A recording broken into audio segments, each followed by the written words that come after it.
Are all of you familiar with the Guru Yoga invocation Jisu Dewa Chenpo Podrangdu? Yeah, well, we'll begin with that. And when do we begin with this bloody webcast? It's going now. All right. Om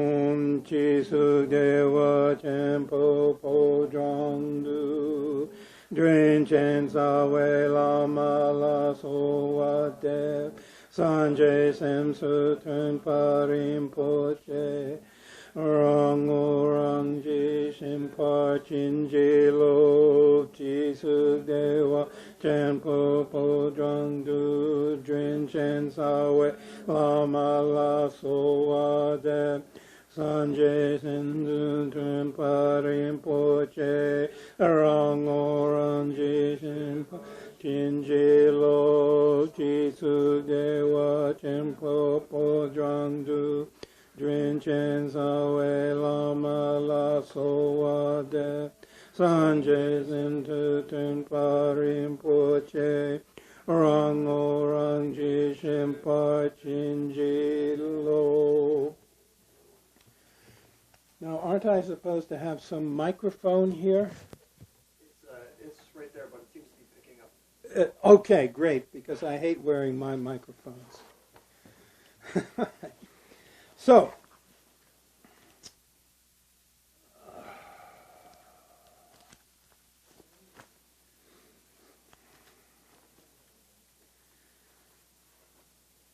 first I'll say a few things about myself and how I got involved with Bön. Now, as a child, I had read about the ancient world and also ancient religions. And in some books, it talked about Buddhism. But all it said was about monks and monasteries. And at 12, 13 years old, I wasn't terribly interested in that because I had, in junior high school, become interested in girls. So I did not want to become a monk living in a monastery. However, by the time I went to university, and this was, of course, in prehistoric times, before some of you may have been born, beginning of 1960s, I read the famous Tibetan Book of the Dead, which really caught my interest. And it said in terms of Tibetan Buddhism, one didn't have to be a monk to practice. There are other possibilities. And it mentioned this very mysterious teaching and philosophy called Dzogchen without actually telling you what it was. So I became very interested in the Tibetan tradition. And when I left Columbia University, I transferred out here to UC Berkeley, started studying Sanskrit, and that was also the first year that Tibetan was offered there. And the prof told me there's a whole program at the University of Washington in Tibetan studies funded by the Rockefeller brothers. And so I ended up going there. And it happened to be the time when Professor Edward Conze came to teach, and I became his student there in Buddhist philosophy. So I was studying then Tibetan and Sanskrit. But then Dr. Conze had to leave the country, and my program was at an end. So 1969, I went to India, which was my original intention. The following year, in 1970, I went to New Delhi to the International Academy of Indian Culture, run by Professor Lokesh Chandra. And he had just published a book called Bompo Nishpanna Yoga. And because this was about this mysterious Dzogchen philosophy, I bought a copy of it when I was there. But I was mainly engaged in research with Nyingma lamas in Darjeeling, and so I didn't follow this up. But when I was in Darjeeling, I first heard about the existence of Dolanji, having met some people from a Bompo family. Well, later things switched over to Nepal, and I was living in the village of Boda outside Kathmandu. And at that time, Namkhai Norbu Rinpoche came with a group of his Italian students. They were making a film for the Italian TV on Tibetan medicine. And one of my friends, Mario, he was in charge of this project. But at that time, after they were doing the filming, they were sitting around the new dormitory there built at Tarak Tulkuskampa. And Namkhai Norbu was only speaking Italian, so I didn't speak Italian. So I'd go off with Mario and some other people to other locales, mainly the Changkang. And, but later, Namkhai Norbu Rinpoche came to California. And so I came out for that, and we had a series of retreats over 3 years at Potter Valley and other places. And he talked a lot in those days about Bon, the pre-Buddhist religious culture of Tibet, which really sparked my interest. And then at visiting his retreat center in Italy, Marigar, one Dutch friend of mine was willing to sponsor my doing some Bompo Dzogchen translations. So I had this book I got from Lokesh Chandra and started translating from that. And the following year, and this was, again, a bit prehistoric, I think 1971, 72, in that period of time, Geshe Tenzin Wangyal came to Italy for the first time. And of course, then, fresh off the banana boat from India, he was still in monk's robes and so on. And when he taught at the retreat there, because Namkhai Norbu Rinpoche had gone to Tibet, so there was an open space for other teachers. And he started teaching from the texts of the Zhangjun Ninju and gave me some help on the translations I was doing. Then when I returned, a friend of mine picked me up at JFK and took me up to Conway, which was Namkhai Norbu Rinpoche's retreat center in Massachusetts. And Yongzin Rinpoche, Lopan Tenzin Namda, was there. And of course, in those days, everyone called him the Lopan. Yongzin Rinpoche came later. And indeed, they called His Holiness the Abbot. So we were familiar about talking about the Lopan and the Abbot in those days. But this was when I met Yongzin Rinpoche for the first time. And this was about 1981, I think.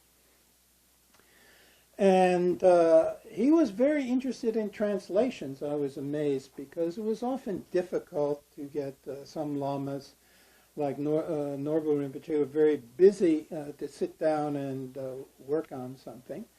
And so I was delighted with this, and immediately we did the translation of the Ursula Dunkor, which is the dark retreat practice text from the Zhangjun Ninju.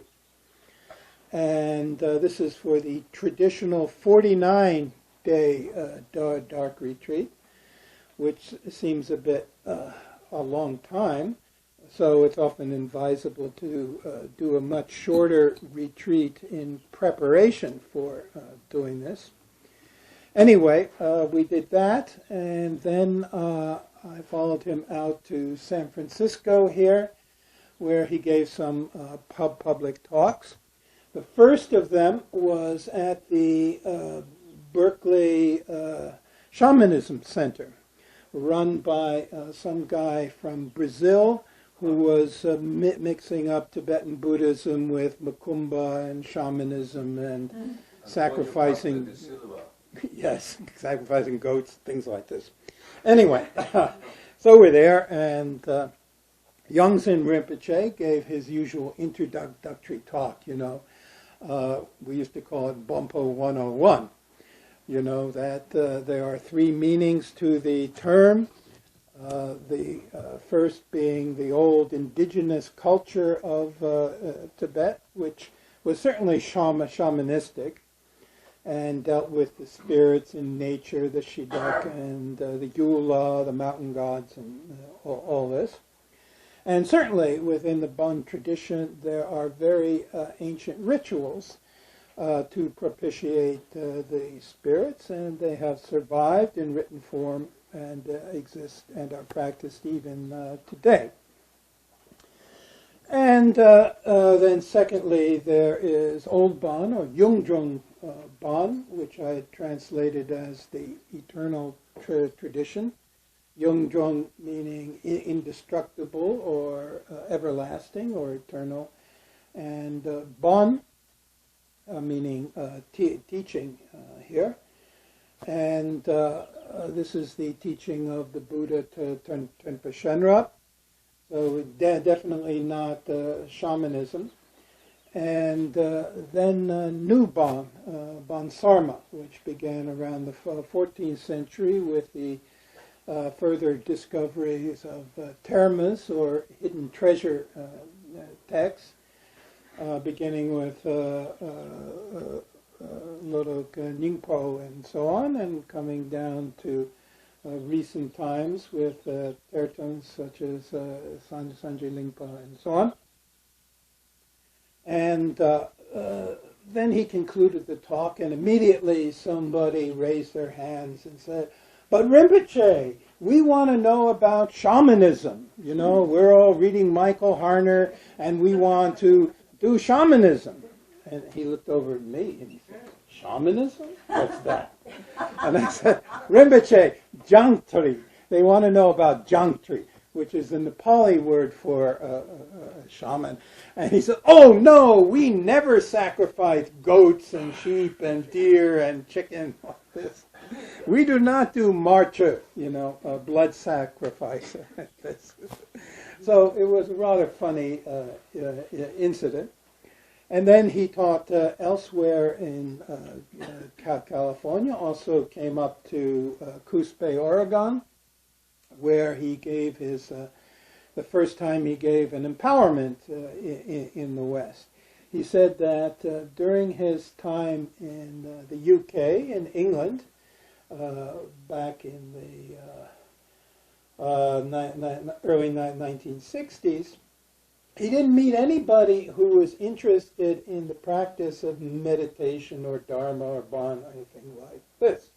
There, of course, was Professor Snellgrove, who was very much interested in the tradition, and this ended up with them doing this book, The 9 Ways of Bon, which was published in about 1967, I think. But that is just, contains a lot of extracts from the ZG, the ZG being the largest hagiography or biography of Trungpa Shenrab.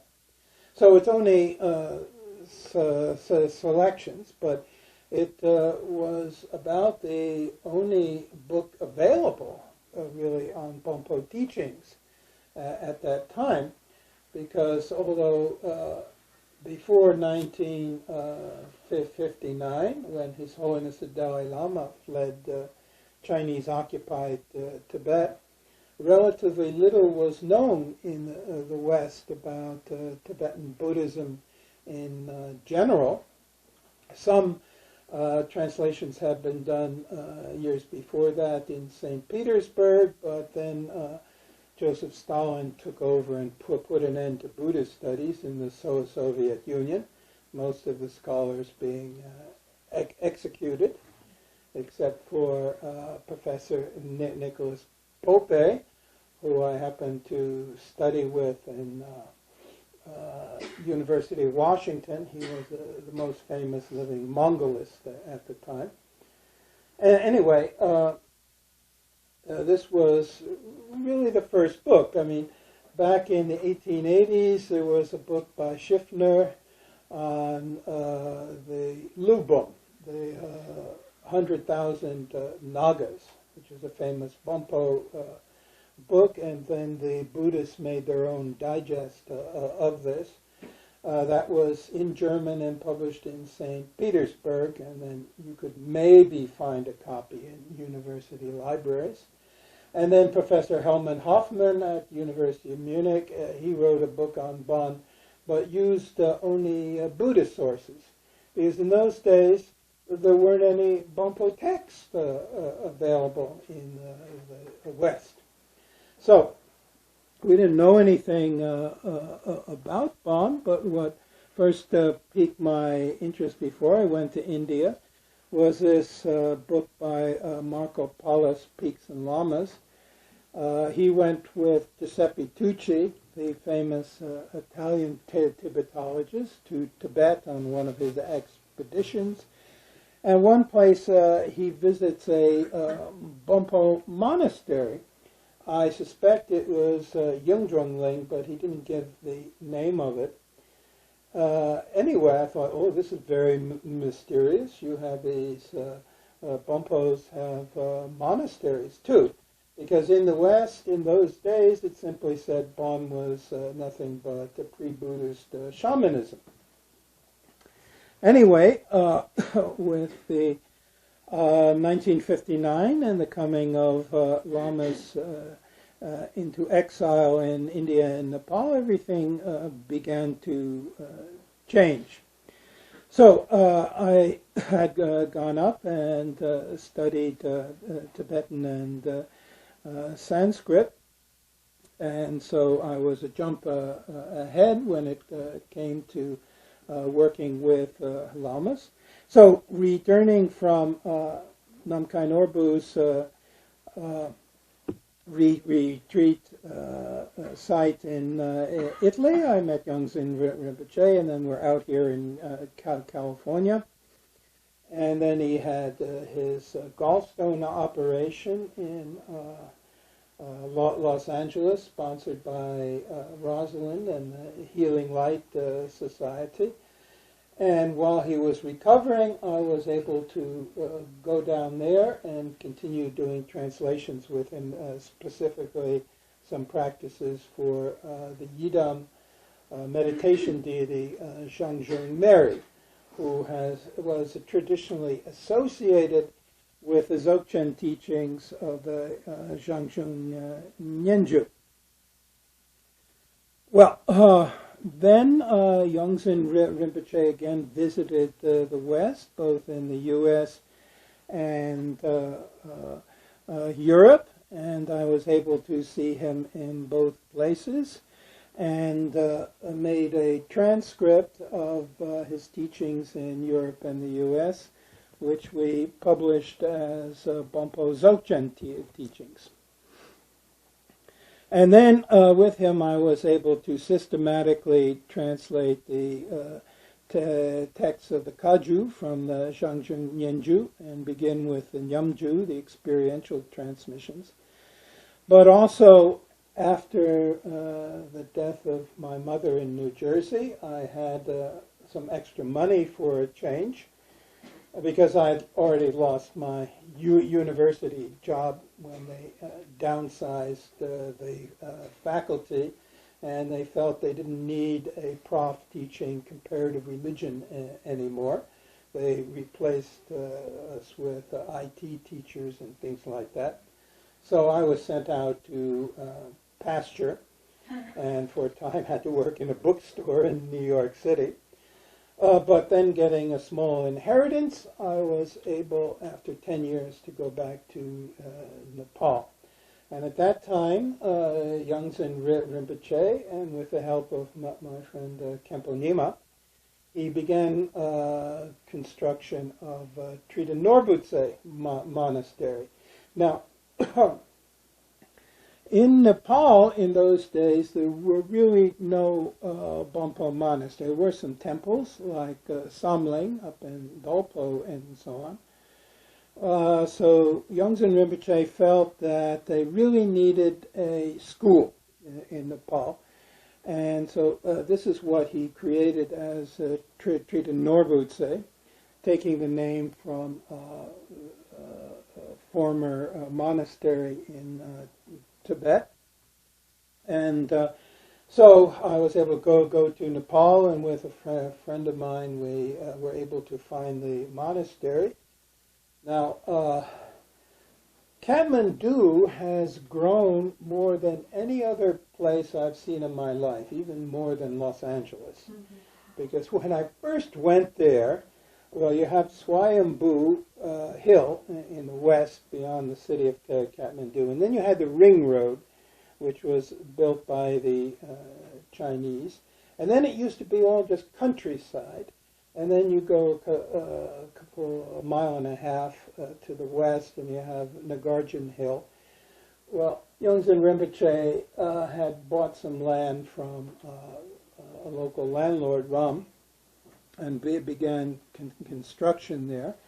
And by the time I got there, we had to cross these rice paddies, from the Ring Road, and so I finally got there. And at that time, the Hlakang had just been completed, but they had some artist from Bhutan there making the big Gutan, the big statue of Trungpa Shenrab. And then in a field a short distance away, there was the Tsamkang, the dark retreat house. And we're just below that, it was just a small building and a kitchen and so on. There are a few monks living there, not so many. And Yongdzin Rinpoche and Khenpo Nyima and all this. So then I used to meet with him in this small dining hall he called the Pizza Palace, because he said they should be serving pizza there, but we had chapatis instead of pizza. Anyway, but then over the years this really grew, as did the land between the monastery and the Ring Road. If you go now, it is solid city between the Ring Road and Swayambhu, because during the 10-year Maoist insurrection in Nepal, everybody with money left the countryside and came into Kathmandu and built big houses for themselves. So now it's all become urban, although the monastery is still a bit up on the hill. But you get a view now of a cityscape with no more country there. Anyway, it was at that time that I began continue with the translations of the Zhangjun Yenju and also the practice manual associated with that called the Jawa Chaktri, but also then the Maju, the Bonpo Mother Tantra, which is a real heart practice of Lopen Tenzing Nomdak Yongdzin Rinpoche. And I created my little Bonpo translation project and printed up a number of these translations for practice in photocopy editions and so on. And in the meantime, Geshe Tenzing Wangyal had left Italy and the Dzogchen community and came to the U.S. and decided to establish his Ligmicha Institute in Virginia.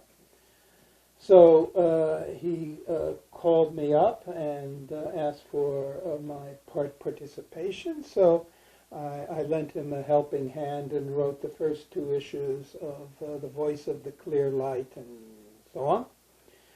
And then he started inviting Yongdzin Rinpoche, first to Virginia, later to New Mexico, Jemez Springs, and so on. And then I would also see Yongdzin Rinpoche in Europe. And so I was able to put together a book to Bonpo studies called the Oral Tradition from Zhang Zheng. Now, as I said, at that time, the only real book out there was the 9 Ways of Bon that was done by David Snellgrove in consultation with Yongdzin Rinpoche.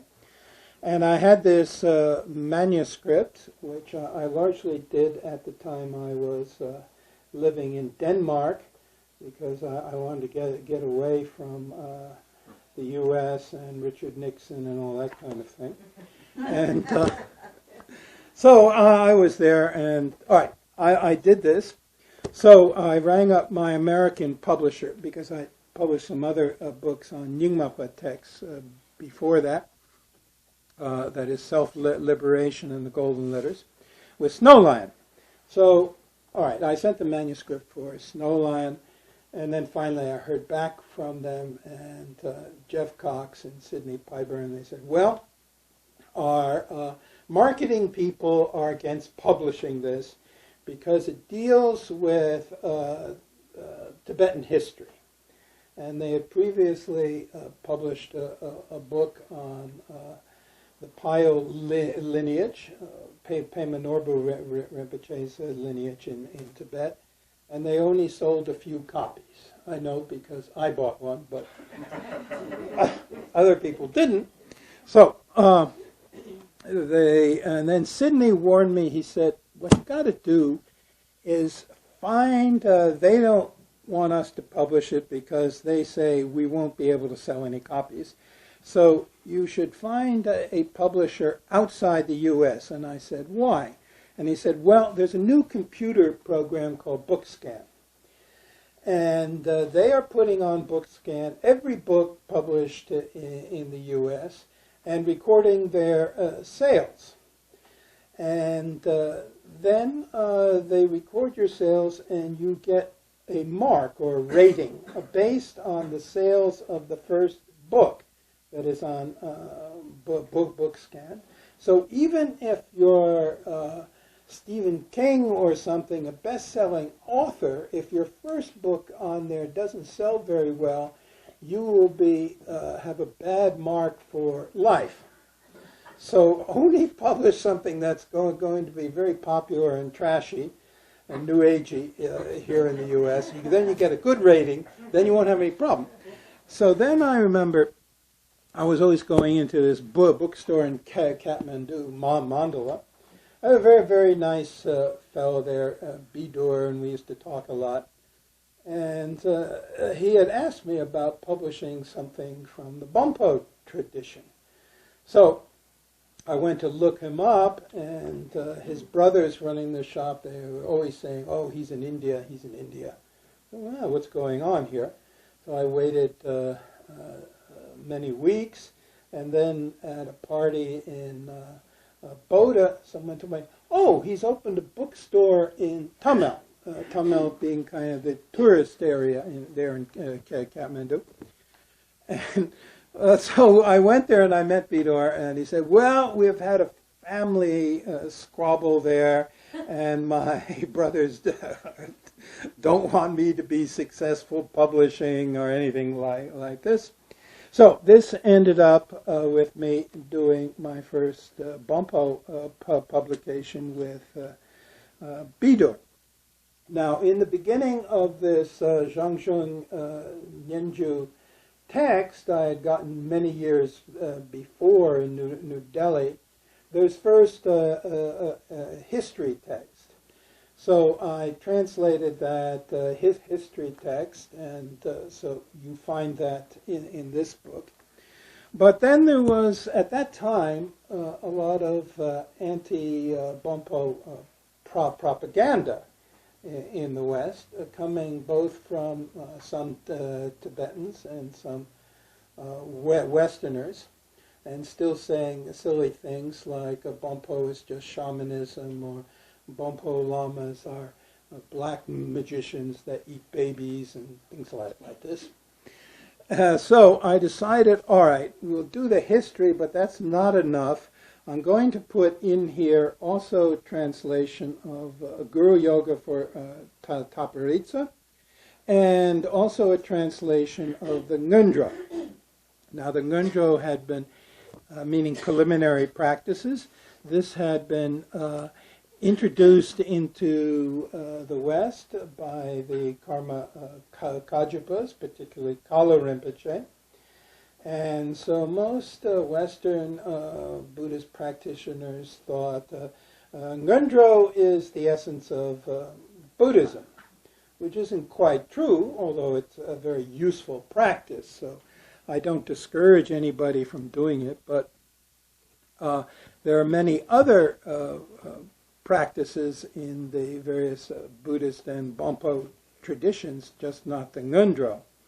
In fact, Ngundro is actually a general word, meaning preliminary practice for whatever practice you may be doing. The so-called Ngundro that the Dharma centers generally push, this was invented by the Sakyapas after the 11th century. As Dujin Rinpoche used to say to me, Shakyamuni Buddha and Padmasambhava never did the Ngundro. So when I was with him in Darjeeling, the word Ngundro never passed his lips. But in the U.S., then that was different. And but I thought it would be very useful to show that the Bonpos are not bad guys. They also do Ngundro. And so then I put in the Ngundro translation here, taken out of the Jawa Chakri. Now, in the Zhangzhung Nyenju, I'll explain about its structure a little bit later, but it's not set up for practice. And so in the 13th century, Druchen Jawa Yungdrung wrote a book called the Jawa Chakri, the Practice Manual of Jawa Yungdrung, which I've translated here. And preceding that, there is also the Ngundro text, which you then find in the first book I did. So, since that time, both the Ngundro and the Ngoji, or the principal practice text, have been available. And also, there are 4 texts which are kind of Japcha or backup texts, the Datri and Gomtri, Chutri, and so on. They're also translated in here. Now, I was also then able myself to practice, because I was not just an academic scholar.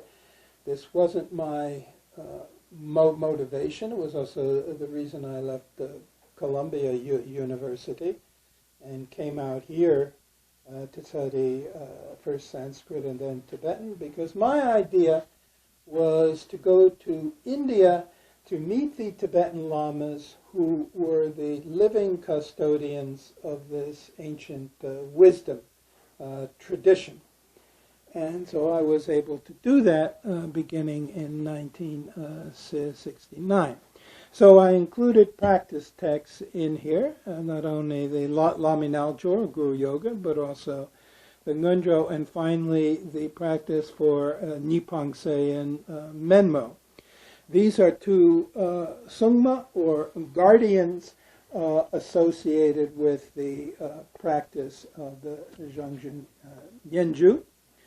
And earlier, as I said, I had been received the empowerment from Yongzin Rinpoche for Zhangzhung Mary, who is the Yida meditation deity associated with the Zhangzhung Yenju. But the practice of Mary is Tantra, it's not Dzogchen. And when you enter into tantric practice, then you have a Wang, or empowerment.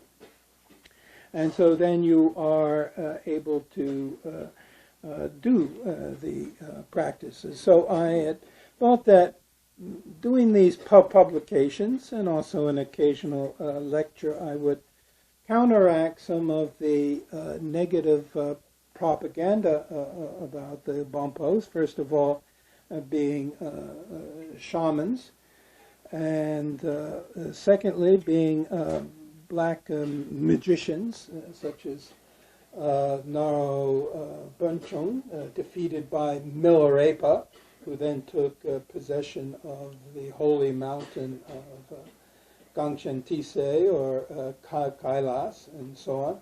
These stories were being circulated at that time, but it's just propaganda. And also the accusation I heard in Massachusetts that Bon represents Buddhist Satanism. And how do we know that? Because they go around the stupa counterclockwise, the wrong way, and they use the swastika, which is, of course, associated with Hitler and the Nazis. So this was all ridiculous, but in those days, people didn't know anything. Well, then Yongzin Rinpoche was the first Bonpo Lama to come to the United States to set things straight.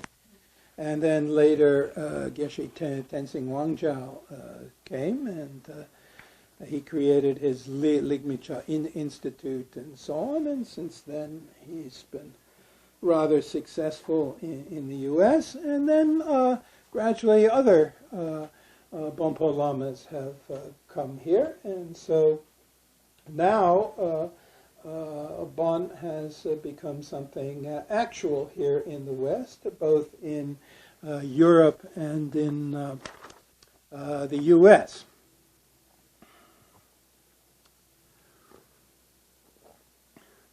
Now, what I'm going to be talking about here is Yongzhung Bon. I've already explained about this term here.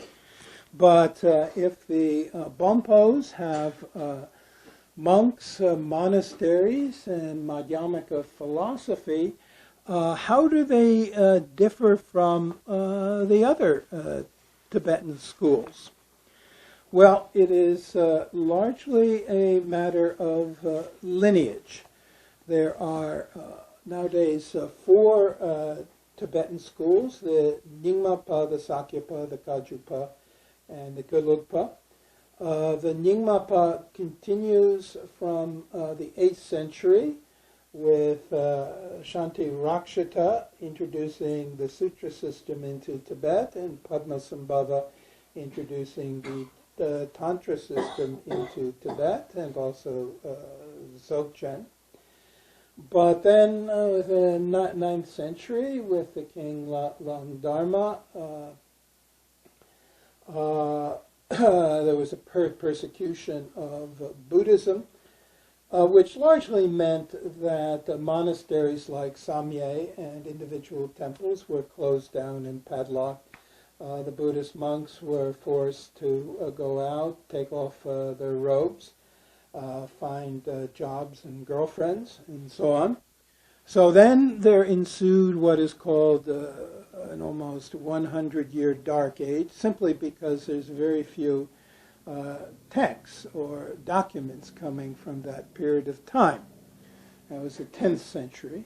Then in the 11th century, there was a revival. And this began in western Tibet, when the great master, Indian master Atisha, was invited there. And then his disciple in central Tibet, Dromdern Rinpoche, built the first monastery in that tradition, which became known as Kadampa. And they took emphasized the Vinaya, the monastic rule very, very much, and so on. Whereas the lamas who were following the tradition of Padmasambhava, known as Ngakpas, or those who have Ngak mantras, tended to be married lamas and so on. And that tradition of the Ngakpa was condemned by the Kadampas, saying this is not the proper way to do Buddhism. We don't have to get into that. But then in the 11th century, other contacts were made by India, with India, various young Tibetans, which had begun in western Tibet with Rinchen Zangpo, but then continued with, say, for example, Marpa, you're probably quite familiar with. He went to India, first Nepal, and then India as a young student, learned Tibetan or Sanskrit, and started doing translations, and came back to Tibet and started teaching. Other family, like the Kern family, founded Sakya Monastery, which was Nyingmapa in its foundation, but then they got connected with the lineage coming from the Varupa and switched over to the new Sarmapa way of doing things, and also the new translations of Buddhist tantras. And so you have then the Sakyapa and Kajapa schools also beginning in the 11th century. 2 centuries later, the great scholar and reformer Tsongkhapa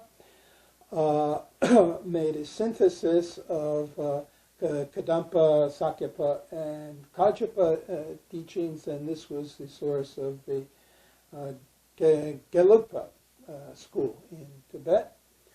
And then later again, due to a lot of politics in the time of the 5th Dalai Lama and whatnot, which we didn't get into, with the intervention of Mongol armies and the defeat of the native Tibetan forces of the King of Tsang,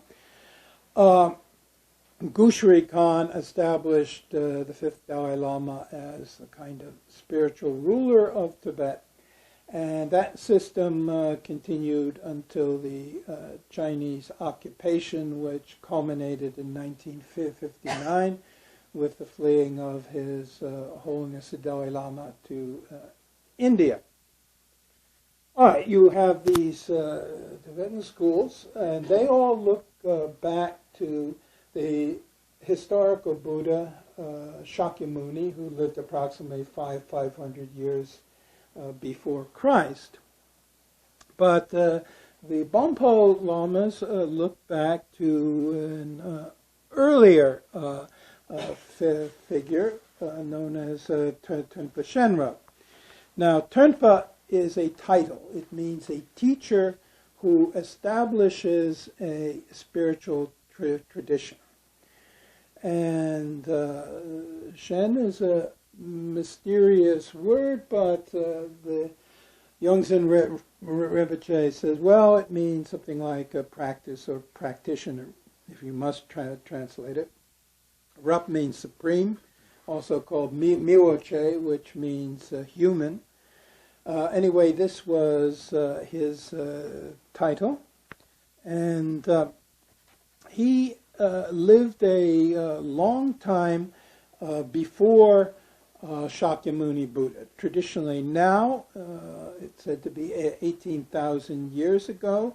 At least this figure is found in the Tensei, coming from the 18th century, but I don't know what was the actual source for that.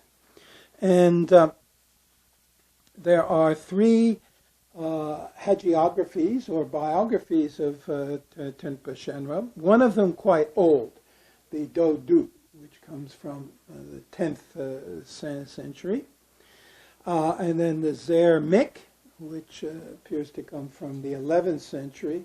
Some chapters of the Zer Mik were translated into English by Franca some time ago, but they are in some obscure learned academic journal, which you can find in the Berkeley Library, but probably nowhere else.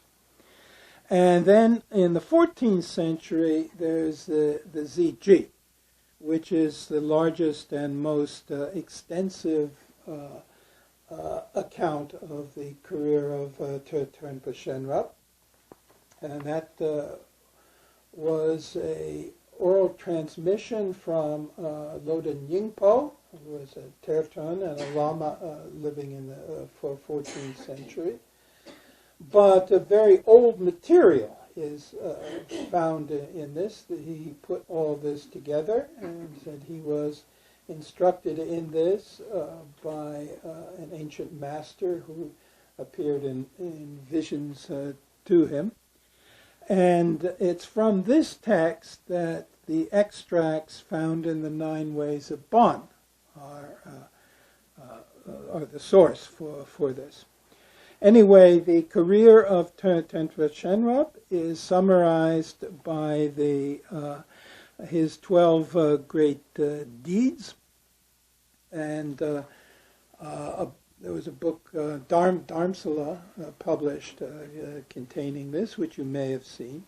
But anyway, the first of these deeds was his rebirth in a human body, where he was reborn in the royal clan of Mushen in the palace of Barpo Soje. And when he was born, he had the 32 marks and 80 minor characteristics of a Nirmanakaya Buddha. And this occurred in the land of Olmalungring, which is said to be located in Tazek, or Central Asia. Now, Olmalungring is constructed in a mandala pattern, so in the center of this there is the sacred 7-story or 9 stories swastika mountain, Yongjong Gutsek, which is a kind of axis of the world with various palaces and cities around it and so on. And then the whole country surrounded by rings of mountains. And this is said to be in Tazek, or Central Asia, but if you go to Aeroflot and try to get a ticket to Olmalungring, they don't know where it is. So. Now, Tazek survives today as in the name Tajikistan, and Tajik is a person from Central Asia who speaks an Iranian type language. Abdullah, who's running for president of Afghanistan, he's a Tajik, for example. So, in ancient times, it was probably somewhere out there, but Olmalungring is a Bayul. It exists at a higher spiritual vibration and dimension, so it isn't someplace we can get to as a tourist. Maybe if you're good boys and girls and do your practice, after you die you can be reborn there, but you don't get there by taking a tour. So, now, Trungpa Shenrup was an enlightened Buddha, and so he began teaching at a very early age. And at the age of 12, he taught the 4 causal ways of Bon, which are the first of the 4 ways of Bon, and then the 9 ways and the 4 portals or doorways of Bon. And then his third great deed was the subduing of various beings by emanating out of himself the Dushen Druk, the 6 Dulshen. These are manifestations of the Buddha that appear in the 6 lokas, or 6 destinies of rebirth, which are the Deva worlds, the Asura worlds, the human world, the animal realms, the Preta worlds, and the hell realms. and they are represented as six distinct Buddha figures. They also appear in the books of the dead and so on. So you may be familiar with it. The fourth great deed is the guiding of beings. So he subdued various great kings who were dominated by their negative emotions and led them into the practice of ethics and morality and virtue and so on. Now, as an enlightened Buddha, he demonstrated how we can realize enlightenment as a human being. If he simply appeared down here as a God, completely perfect and very powerful and so on, we humans would despair that we could ever attain that level. So he showed himself out, and this is because of his great compassion for all sentient beings. He showed himself as a human being, doing all the kinds of things we do, except he was a prince, so he was rich. He didn't have to go out and find a job and so on.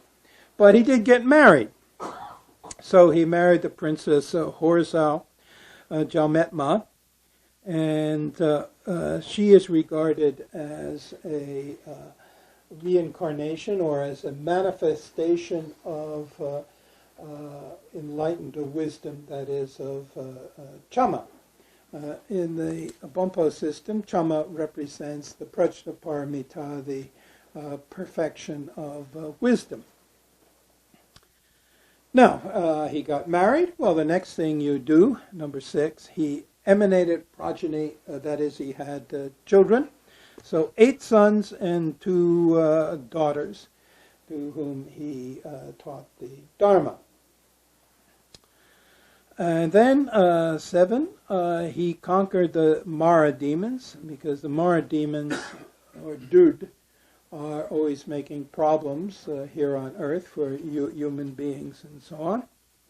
And in particular, there was a demon prince and black magician known as Kapalukring, who came from a dimension, a dark dimension somewhere up there in the northwest.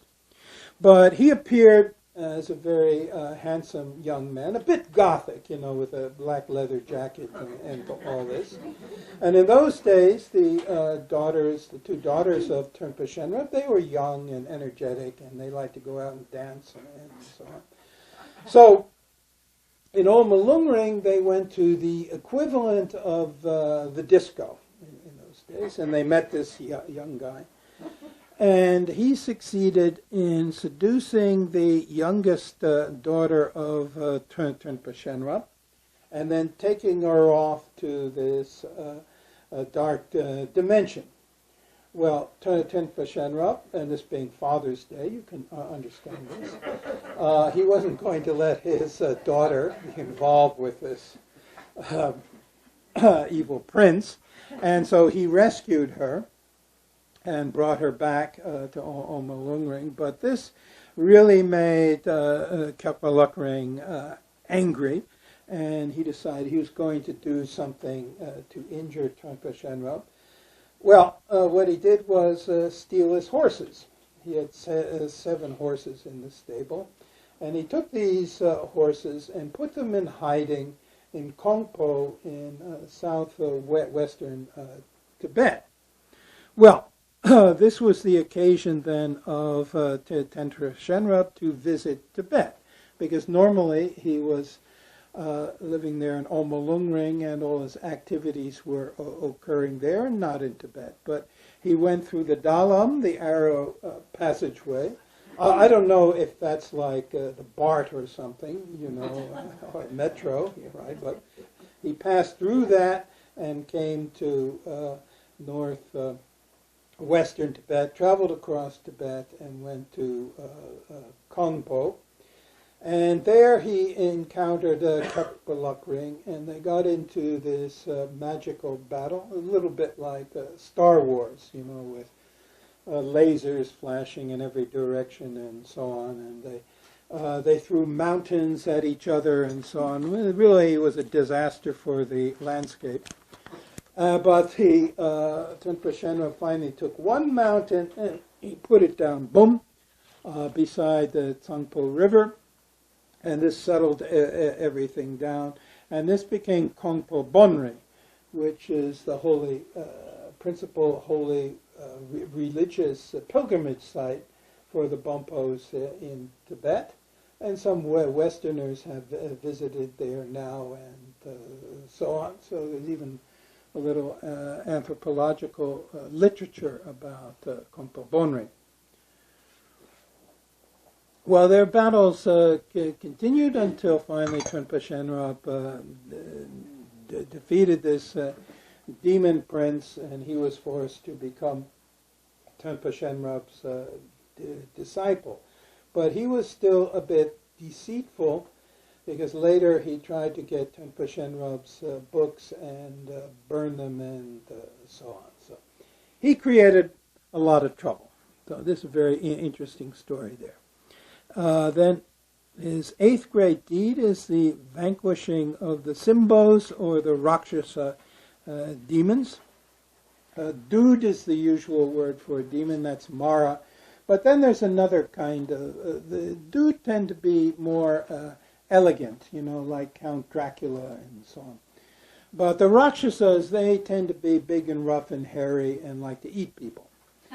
And so there was a king named Kongse Trulji Jalpo, and he decided he wanted to build a temple on this island in the sea, and he had magical powers, and so he was getting help from the Simpo spirits, but then they rebelled, and he needed the help of Trungpa Shenrab, who came and subdued them, so this temple could be completed. And he transmitted the Goji, the 4 portals or doorways of Bon, to this king Kongse. And then his 9th great deed is that of renunciation. Now he was going to show the path of renunciation, which is involved with the monastic system and so on. So he demonstrated the method of renouncing from the world and became a monk and followed the ascetic path. This was after he completed all his activities and duties as a husband and a father and so on. So he did everything. Then the 10th great deed was retirement from the world. He went into the forest on the 9-story Swastika mountain and lived there in isolation and practiced meditation. And this was all in aid of his 11th great deed, that is liberation. So he taught the gradual path to attain liberation by way of the 10 paramitas, or perfections. That is the sutra system.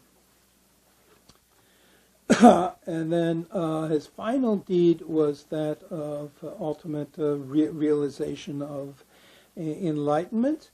If he had just come down here and then just stayed without passing away or dying and so on, again, humanity would think it would be impossible to attain enlightenment and liberation. You would have to be an immortal God. So he, out of his compassion, he demonstrated then the passing away of his physical nirvana, his physical body, and the entering into nirvana. Now, among his disciples, there was one known as Mucho Demdruk, and he was also like his secretary and so on, and wrote down a lot of teachings. So he was basically the first to put down the teachings of Trungpa Shenrab in writing, and then under him worked 6 scholars who were great translators. And the first of these translated the teachings into the language of Tazik, or Central Asia. The second into the language of Zhangzhung, which is the ancient name for northwestern Tibet. The third into the language of Sumpa, which more or less nowadays is Amdo in Tibet. The next into the language of India, which means Sanskrit. The fifth into the language of China. And the sixth into the language of Trom, which more or less means the West. Maybe Trom means Rome or Byzantium or something, but anyway, that is the West.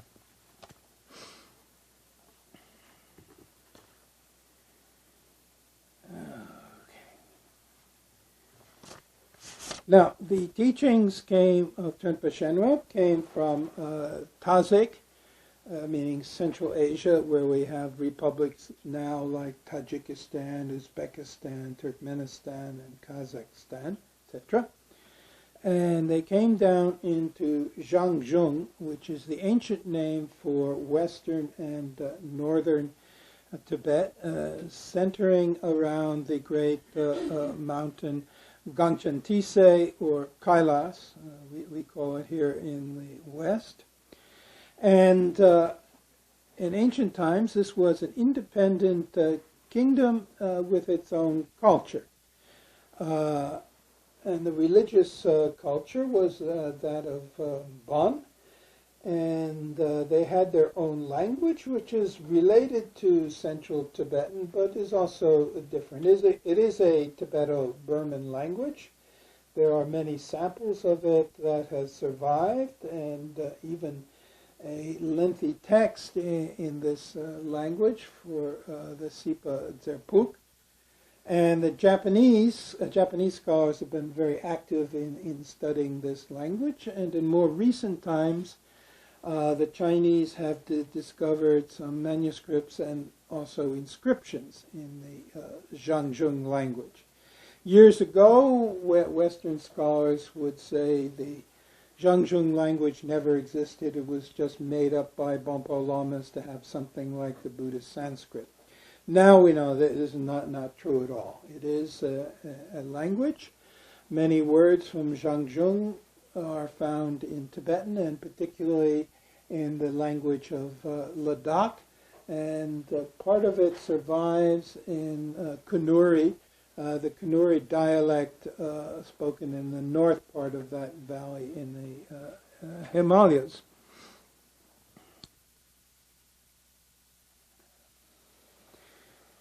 And also in Zhangzhung there existed a system of writing which is older than Tibetan. It's known as Maryek, which is ancestral to, in part ancestral to the Ume script.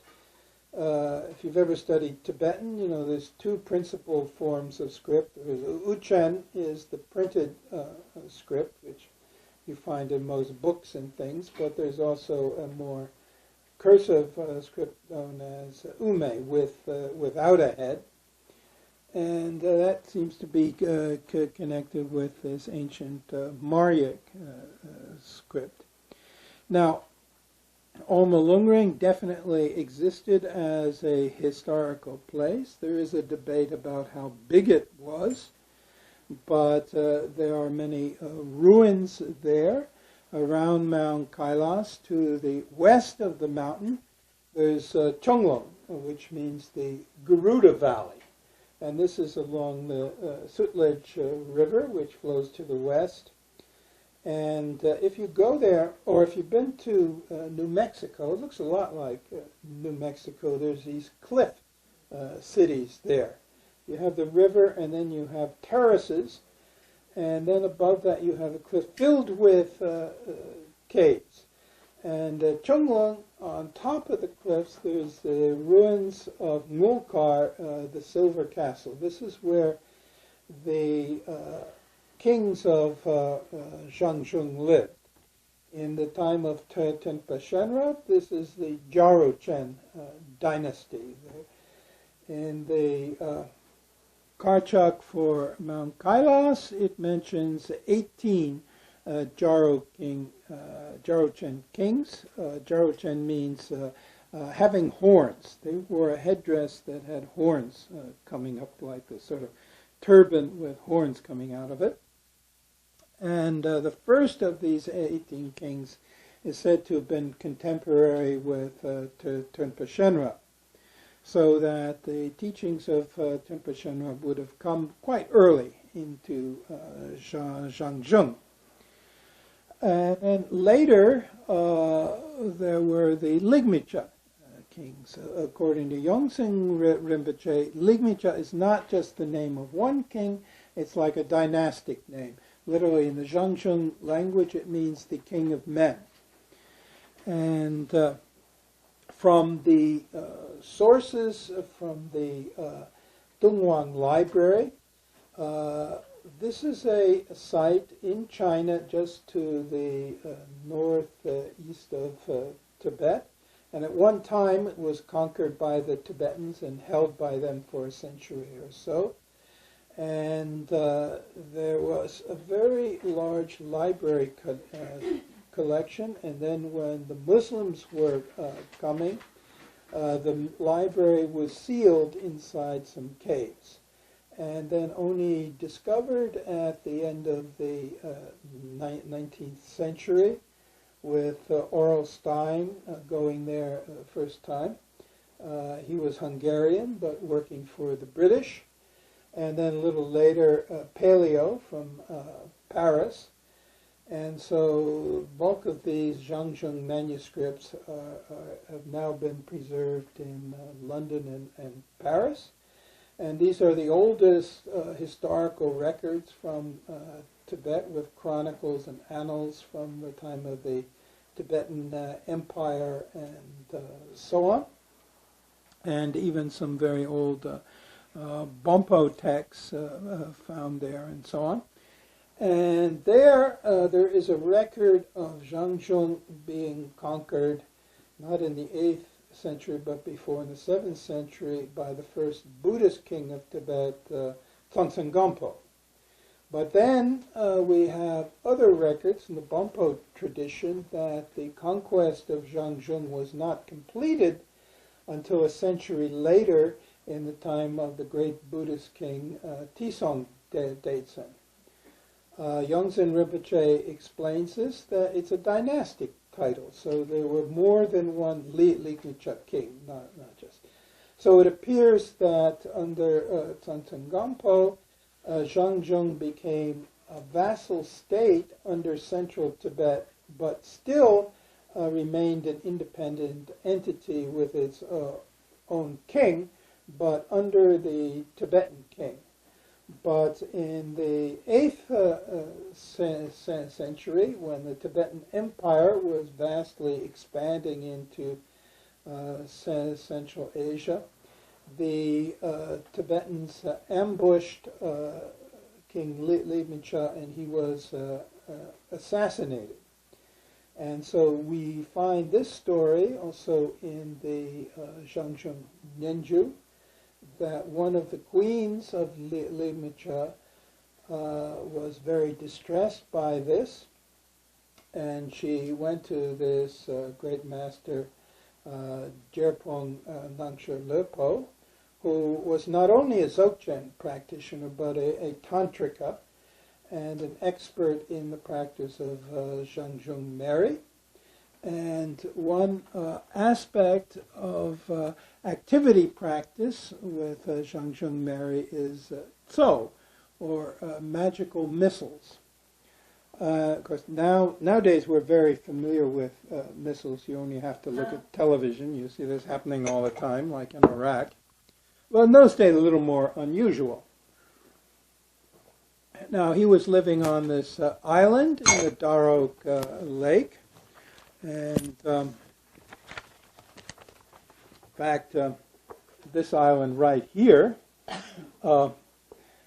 my friend John Beletza, who's an archaeologist, he has been making a systematic survey of the remains of Zhangzhung. So this is one of his photographs that he let me use.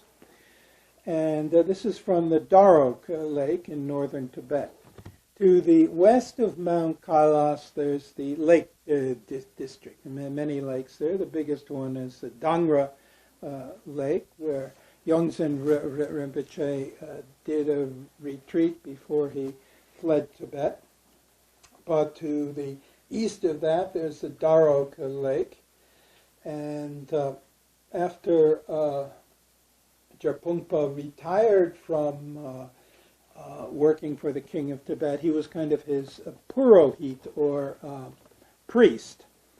And he retired from that and was doing a retreat and was sponsored by a local nomad chief.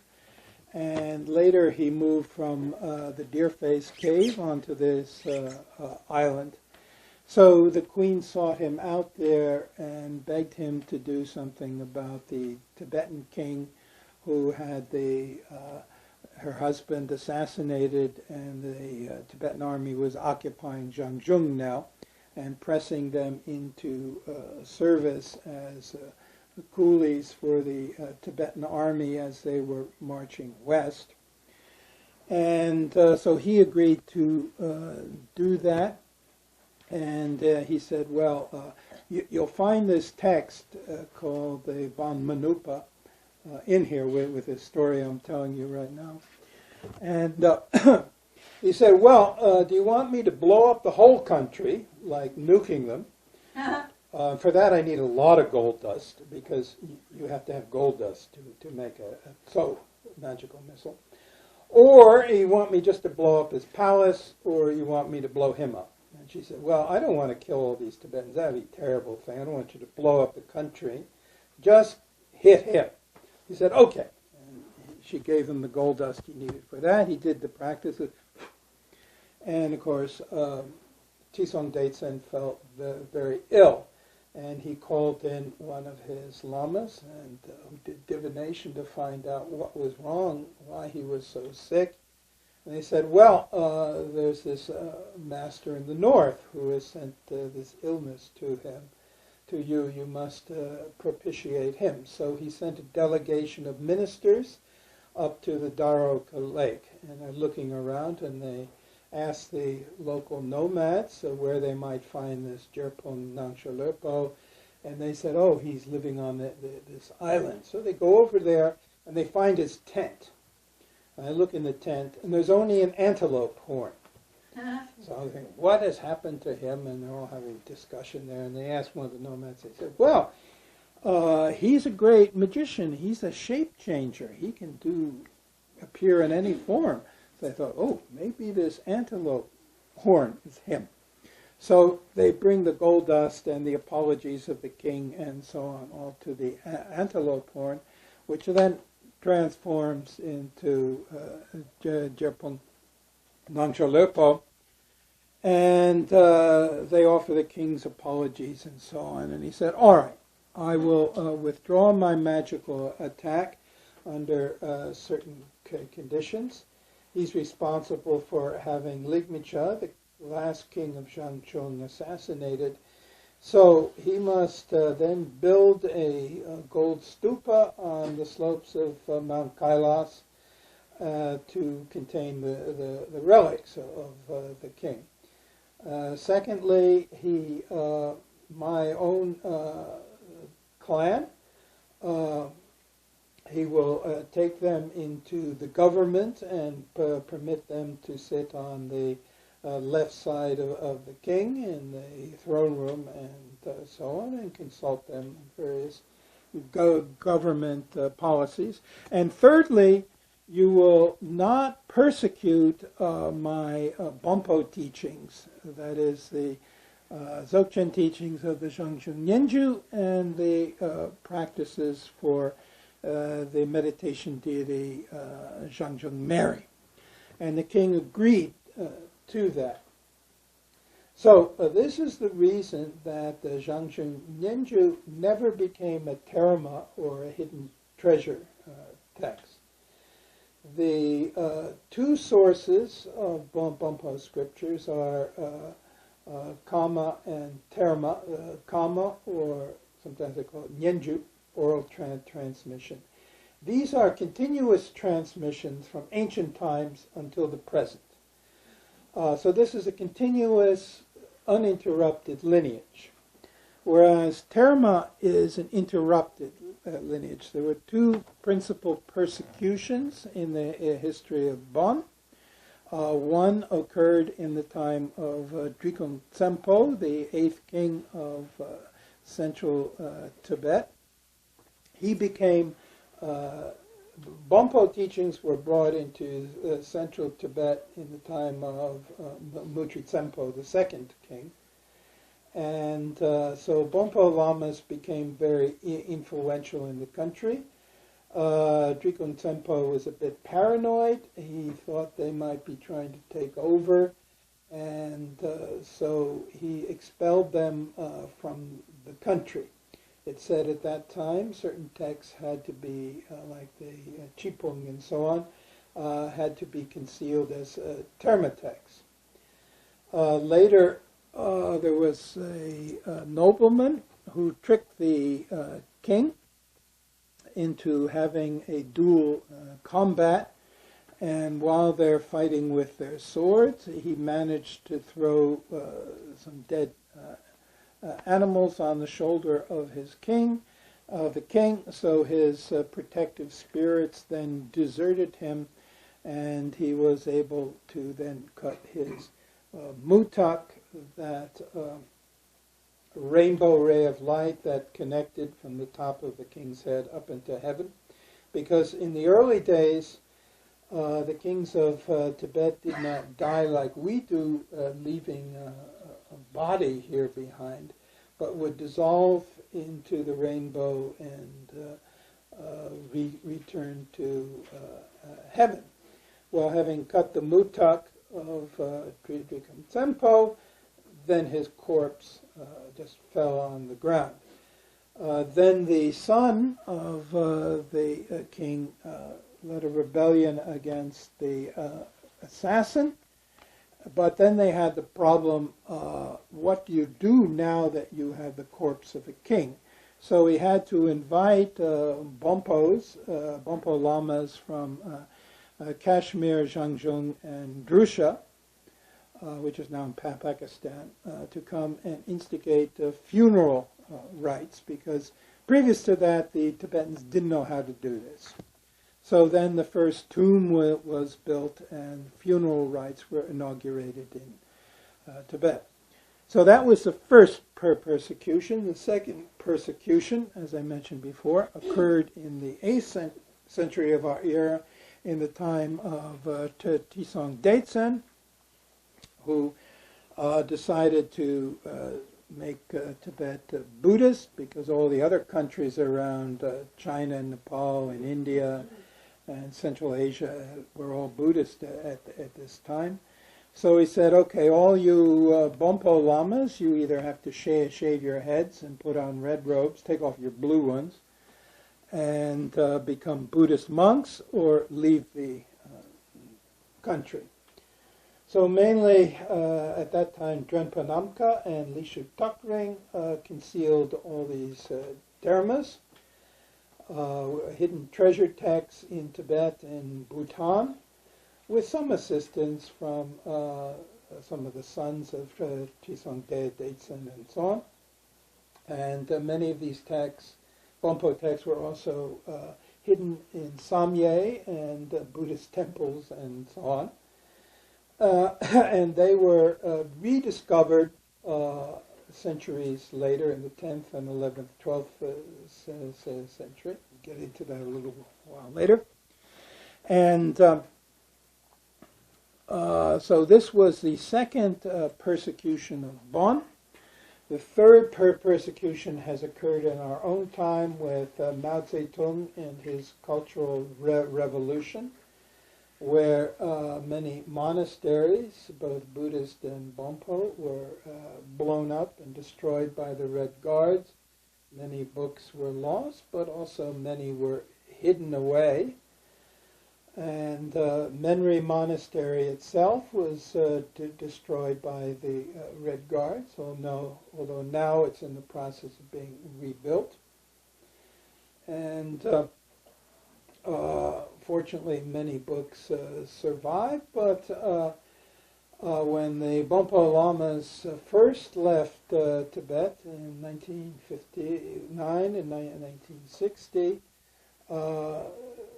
they didn't have many books with them. In fact, Yongzen Rinpoche, when he fled Tibet, he only had 2 books with him. A block print of the Zhangzhung Nyenju, the oral tradition of Zhangzhung, and a manuscript of the Maju, the Mother Tantra. And that was all they had. So in the 1970s, there was quite an effort made to bring Bonpo texts to New Delhi to reprint them. Fortunately, a library survived in Nepal, in Samling Monastery in Dolpo, and so those texts were brought down to New Delhi, and lithograph editions and so on were made of them. But more recent times, things eased up in China, and now many Bonpo texts are being reprinted, including the Kanjur, the vast collection of the teachings of Trungpa Shenrab, and the Katan, the commentaries on these teachings. So let's take a break then, and we can all have some tea, and then we'll resume a bit more and talk about some more of the Zhangzhung Nyenju.